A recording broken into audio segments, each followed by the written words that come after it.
तो बच्चों हम कक्षा 10वीं गणित के अंतर्गत अध्याय 5 समांतर श्रेणी का अध्ययन करेंगे। देखिए, समांतर श्रेणी का मतलब होता है जब कोई श्रेणी में क्रमागत पदों में बराबर बराबर अंतर हो, उसको हम समांतर श्रेणी कहते हैं। जैसे कि किसी भी व्यक्ति की प्रत्येक वर्ष वेतन में वृद्धि मान लो निश्चित हो। जैसे कि उदाहरण दिया हुआ है हमारे पास, शकीला अपनी पुत्री की गुल्लक में 100 रुपये तब डालती है जब वह 1 वर्ष की हो जाती है तथा प्रत्येक वर्ष इसमें 50 रुपये की वृद्धि करती जाती है।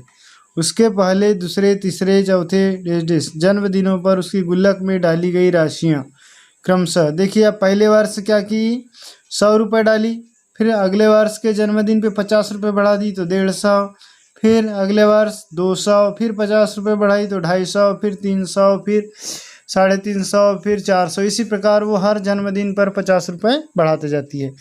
तो देखिए बच्चों, ये क्या होती है, एक समांतर श्रेणी का निर्माण करती है। देखिए, पहला पद है 100, दूसरा पद 150, तीसरा पद 200, फिर 250, मतलब प्रत्येक पदों में क्या है, समान अंतर है। तो जब किसी श्रेणी के प्रत्येक पदों में समान अंतर होता है तब उसको हम समांतर श्रेणी कहते हैं। अब इसके कुछ सूत्र देख लेते हैं हम। देखिए, हम मानकर चलते हैं कि किसी भी समांतर श्रेणी का जो प्रथम पद है वो ए मान लेते हैं, ठीक है, प्रथम पद ए, और लगातार पदों में हम अंतर मान लेते हैं डी, जिसको हम कहते हैं सर्वांतर बराबर डी। तो देखिए, प्रथम पद क्या हो जाएगा हमारा, प्रथम पद तो हमने मान लिए ए।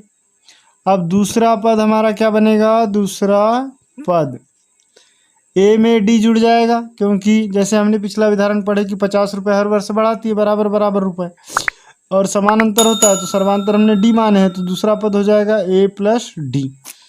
इसी प्रकार तीसरा पद अब तीसरा पद क्या हो जाएगा, ए प्लस डी, फिर इसमें डी जुड़ जाएगा तो ए प्लस डी प्लस डी। तो जब इनको जोड़ देंगे तो हम क्या हो जाएगा, ए प्लस 2डी। तो तीसरा पद हो गया ए प्लस 2डी। चौथा पद हम निकाल लेते हैं, चौथा पद, तो चौथा पद में क्या हो जाएगा, ए प्लस 2डी, ये तीसरा पद हो गया, और तीसरे पद में फिर डी जोड़ देंगे तो ये हो जाएगा ए प्लस, देखिए 2d और 1d कितना हो गया, 3d, तो a प्लस 3d। फिर पांचवा पद ये हो जाएगा a plus 3d plus d, तो ये हो गया a प्लस, ये कितना हो गया, 4d। तो इसी प्रकार फ्रेंड्स हम अनंत पद निकाल सकते हैं, इसमें बहुत सारे पद के लिए गणना कर सकते हैं।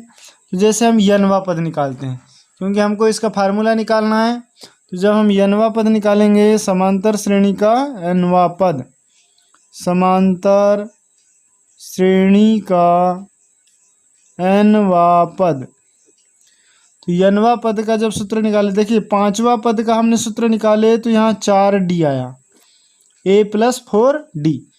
चौथे पद का सूत्र निकाले तो a प्लस 3d। तीसरे पद का सूत्र निकाले तो a प्लस 2d। दूसरे पद का सूत्र निकाले तो a प्लस 1d। तो आपको क्या समझ में आ रहा है कि जिस पद की हम बात करते हैं उससे एक कम d रहता है, ठीक है। तो यहाँ पर n वां पद है तो ये क्या हो जाएगा, a प्लस n में एक कम और d, तो ये n वें पद का सूत्र निकल जाएगा हमारे पास, a plus n minus 1 into D. तो ये हमारे समांतर श्रेणी का n वें पद का सूत्र निकल गया फ्रेंड्स। और इसी सूत्र की सहायता से हम आगे प्रश्नावली के सवाल हल करेंगे।